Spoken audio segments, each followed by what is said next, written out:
जंगल में भालू का एक तरबूज का खेत था। भालू के खेत के तरबूज बहुत ही मीठे थे। जंगल में रहने वाला बंदर रोज तरबूज की चोरी करता और खा जाता था। पर अब भालू को शक हो रहा था। ये तरबूज कम कैसे हो रहे हैं? लगता है कोई तरबूजों की चोरी कर रहा है। आज पहरेदार बैठा देता हूँ। भालू कुत्ते को खेत की पहरेदारी में लगा देता है। बंदर रोज की तरह रात होते ही खेत में तरबूज चोरी करने आता है, पर कुत्ते को देखकर रुक जाता है। अगर कुत्ते ने मुझे देख लिया तो मेरी चोरी पकड़ी जाएगी। कुछ प्लान करना होगा। बंदर के दिमाग में एक प्लान आता है। वो चुपके से खेत के बाजू में एक बड़ा सा पत्थर है और उसे कपड़े से ढक देता है। बस एक बार कुत्ता इस तरफ आ जाए, फिर देखता हूं ये कैसे मुझे तरबूज की चोरी करने से रोकता है। उसी वक्त कुत्ता खेत की पहरेदारी पर निकल पड़ता है। बंदर के पास एक टॉर्च था। बंदर उस टॉर्च को पत्थर पर मारता है, जिससे वह चमकने लगता है। कुत्ता उस चमकीले पत्थर को चोर समझ लेता है। अच्छा, तो ये चोर यहाँ छुप के बैठा है। वाह, पहले दिन ही मैंने चोर को पकड़ा। इसका मतलब मालिक मेरी तारीफ करेंगे। कुत्ता उस पत्थर पर जाल बिछा देता है। ओए चोर, सुबह होते ही तुझे मालिक के हवाले करूंगा, फिर खाना उनके हाथ के डंडे। अब मैं आराम से सो जाता हूँ। ये सब सुनकर तो बंदर की हंसी नहीं रुक रही थी। सच में यह कुत्ता कितना बेवकूफ है। गधा कहीं का एक बार देख तो ले कि कपड़े के अंदर कौन है। पर मुझे क्या, इससे मेरा काम तो हो गया ना। कुत्ता सोने जाता है। इस बार बंदर बोरी भरकर तरबूज चुराकर वहां से भाग जाता है। दूसरे दिन भालू जब खेत में आता है तो मालिक मालिक, मैंने चोर को पकड़ लिया है। वो जाल में फंस गया है। चलिए मेरे साथ। अरे कुत्ते पर ये ऐसा क्यों है? कोई हलचल क्यों नहीं कर रहा? लगता है सो गया। एक लकड़ी मिल जाएगी ना तो उठ जाएगा। तब भालू एक लकड़ी उठाकर जोर से उस पत्थर को मारता है, पर पत्थर के कारण लकड़ी के दो टुकड़े हो जाते हैं। भालू जाल को निकालकर कपड़े को हटा देता है। वहां पत्थर को देखकर भालू को बहुत गुस्सा आता है। अरे कुत्ते के बच्चे, ये क्या है? ये पत्थर चोर है क्या? एक बार अच्छे से नहीं देख सकता था। तू चोर ने तुझे अच्छा बेवकूफ बनाया और मेरा नुकसान भी करके चला गया। कुत्ते को बहुत डांट मिल जाती है। तब भालू खुद जंगल में चोर को ढूंढने निकलता है। भालू को बंदर के घर के बाहर तरबूज के छिलके दिखाई देते हैं। बंदर, ओ बंदर, जरा बाहर तो आओ। बंदर बाहर आता है। बंदर भालू को देखकर मन में डर जाता है। वह मन में सोचता है, अरे कहीं इस भालू को मेरे बारे में पता तो नहीं चला। अरे नहीं नहीं, नहीं चला होगा। मुझे भी कुछ पता नहीं, ऐसा ही नाटक करता हूं। ऐसा सोचकर बंदर भालू से कहता है, क्या हुआ भालू, मुझसे क्या काम है? अरे तुमने किसी को तरबूज खाते हुए देखा क्या? हाँ हाँ, अभी एक जानवर यहां नजर आया था। वह अजीब सा जानवर था। मैं तो उसे देखकर डर गया। पर आखिर हुआ क्या, ये तो बताओ। अरे उसने मेरे तरबूज चुराए हैं। अच्छा, पर जाने दो भालू जी, अब हम कर क्या सकते हैं। भूल जाइए, क्योंकि वो जानवर खतरनाक है। उसे पकड़ने जाओगे तो खामखा जान से हाथ धोना पड़ेगा। भालू बंदर से बात करके चला जाता है तो बंदर राहत की सांस लेता है। अच्छा हुआ, सही समय पर मैंने खतरनाक जानवर का बहाना कर दिया। अब कितनी भी चोरी हो जाए, भालू कुछ नहीं करेगा। इधर भालू पूरे जंगल में बंदर के बताए हुए खतरनाक जानवर के बारे में पूछताछ करता है, पर उसे ऐसे जानवर की खबर नहीं मिलती। तब वह सोचता है, अरे कहीं बंदर ही तो वह चोर नहीं हो सकता है? खुद को बचाने के लिए मुझसे झूठ बोल रहा हो। ठीक है, अब वह कोई भी हो, मैं आज उसे पकड़ के ही रहूंगा। भालू खेत में आता है। खेत में वह एक बड़ी सी लकड़ी लगाता है और वहां एक बड़ा सा तरबूज लगाता है। अब इस बड़े तरबूज को चुराने वो चोर जरूर आएगा। और वैसा ही होता है। बंदर वहां चोरी करने आता है और बड़े तरबूज को देखकर ललचा जाता है। बंदर बड़े तरबूज को तोड़ने जाता है, पर यह क्या, वह तरबूज टूटता ही नहीं और बंदर के हाथ भी तरबूज से चिपक जाते हैं। अरे यह क्या हुआ, मेरे हाथ तरबूज से छूट क्यों नहीं रहे हैं? हे भगवान, अब क्या करूं? तभी वहां भालू आता है। बंदर, तुमने मुझे अच्छा बेवकूफ बनाया था, पर मैं भी कुछ कम नहीं हूं। अरे ये मेरा ही प्लान है तुम्हें फंसाने का। अब तुम ऐसे ही नहीं मुक्त होगे। तब भालू बंदर की खूब पिटाई करता है और फिर भगा देता है।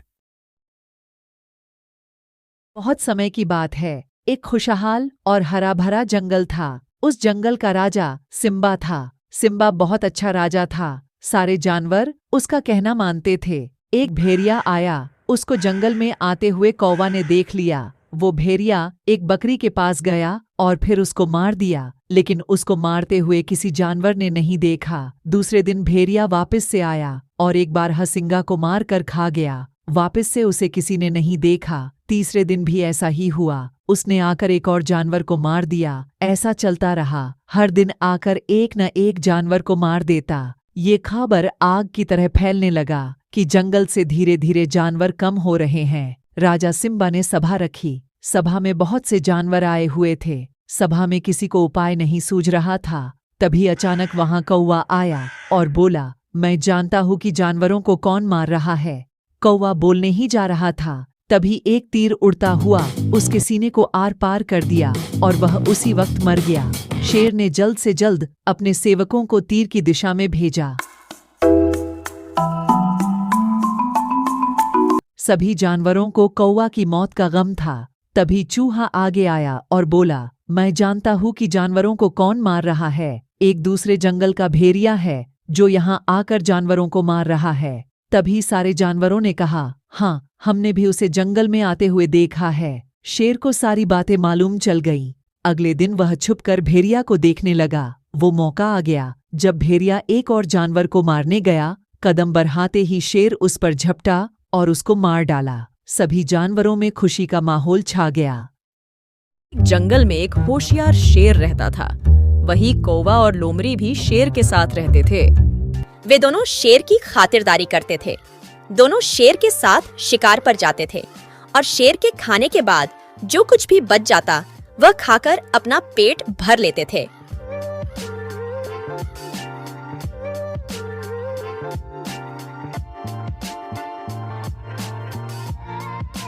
कौवा बोला, महाराज, पिछली बार जो हिरण का मांस खाया था मजा आ गया। क्या नरम नरम मांस था, वह मजा आ गया। शेर ने किसी को आते हुए देखा और कौवा से बोला, अरे वो तो ठीक है, मगर पहले पता करो कि वो कौन वहां घूम रहा है। कहीं दूसरे जंगल का जासूस तो नहीं।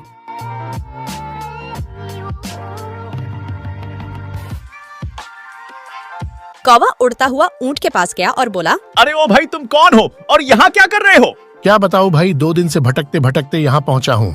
मैं अपने झुंड से बिछड़ गया हूँ। कौवा ये सूचना शेर को देने वापस चला जाता है।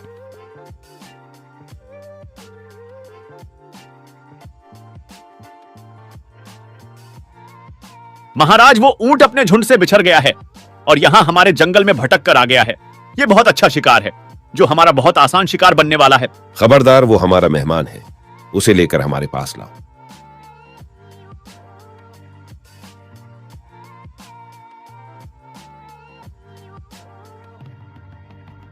अरे ओ ऊंट, चलो, हमारे महाराज ने तुम्हें बुलाया है। ऊंट को शेर के पास लाया जाता है।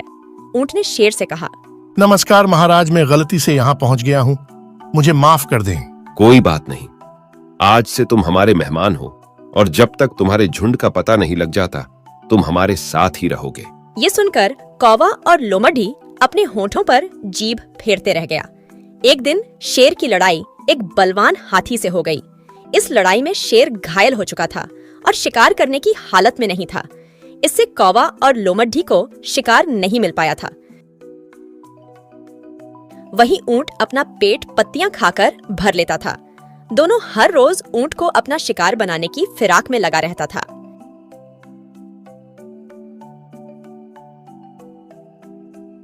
एक दिन शेर ने कौवे और लोमड़ी को कहा, जाओ और मेरे लिए कोई आसान शिकार को मेरे पास लेकर आओ, ताकि मैं शिकार कर भोजन कर सकूं।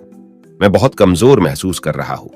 महाराज के कहे अनुसार दोनों आसान शिकार को ढूंढने के लिए निकल पड़ा। दोनों ने बहुत कोशिश की मगर उन्हें कुछ नहीं मिला। दोनों खाली हाथ वापस आ गए और लोमड़ी ने कहा, महाराज, हमें कुछ नहीं मिल पाया। हमें तो सबसे आसान शिकार ऊंट ही लग रहा है। मैं ऊंट को खा तो लूंगा अगर वह खुशी खुशी हमें अपने आप को सौंप दे। वो हम पर छोड़ दे महाराज।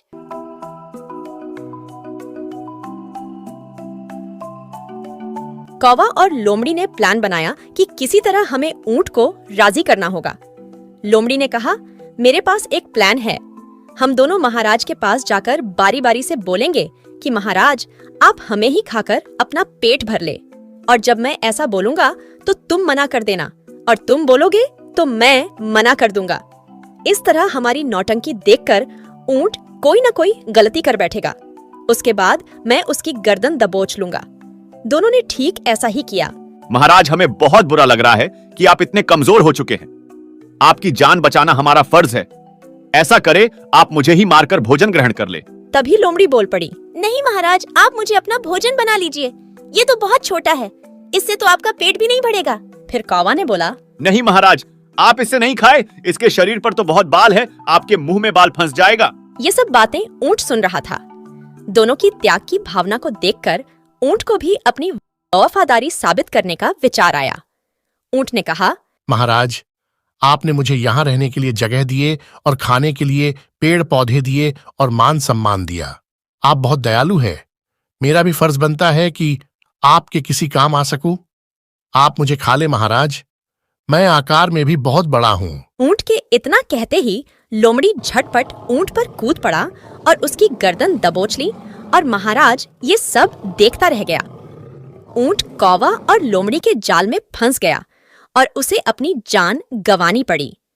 इस कहानी से हमें ये सीख मिलती है कि दुष्ट और मक्कार लोगों से दूर रहना चाहिए। वह कभी भी नुकसान पहुंचा सकता है। एक बार की बात है, नदी के किनारे एक ऊंट और सियार रहते थे। सियार बहुत शातिर और मतलबी था। वो किसी भी जानवर से बगैर कारण बात नहीं करता था, जबकि ऊंट एक शांत स्वभाव का प्राणी था।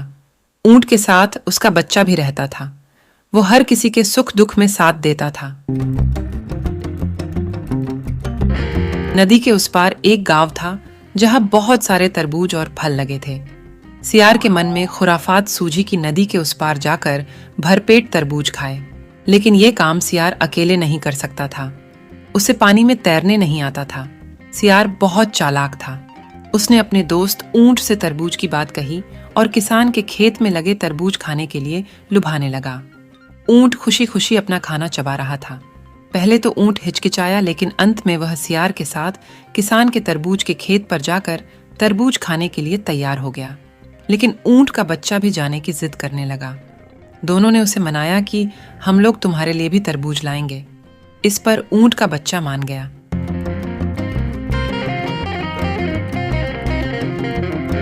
सियार ऊंट की पीठ पर बैठ गया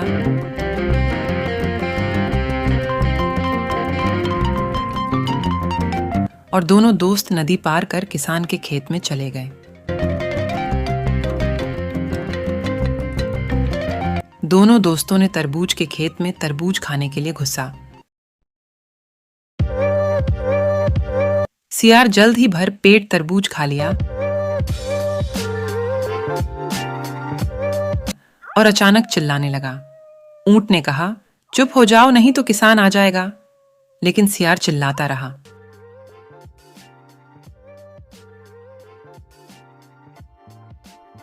किसान दौड़ते हुए खेत में आ गया। चालाक सियार खेत में छुप गया, लेकिन बेचारा ऊंट लंबा होने के कारण ऐसा नहीं कर सका।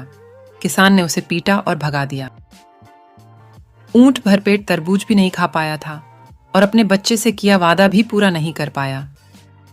जल्दी में ऊंट कुछ भी नहीं ले पाया। ऊंट को इसका बहुत बुरा लग रहा था। सियार नदी के किनारे ऊंट का इंतजार कर रहा था। उसने कहा, क्षमा करें भाई, लेकिन मुझे रात के खाने के बाद गाने की आदत है। मुझे आशा है कि आपने इसे ज्यादा बुरा नहीं माना होगा। ऊंट ने कुछ नहीं कहा। उसने सियार को अपनी पीठ पर बिठाकर नदी में प्रवेश किया।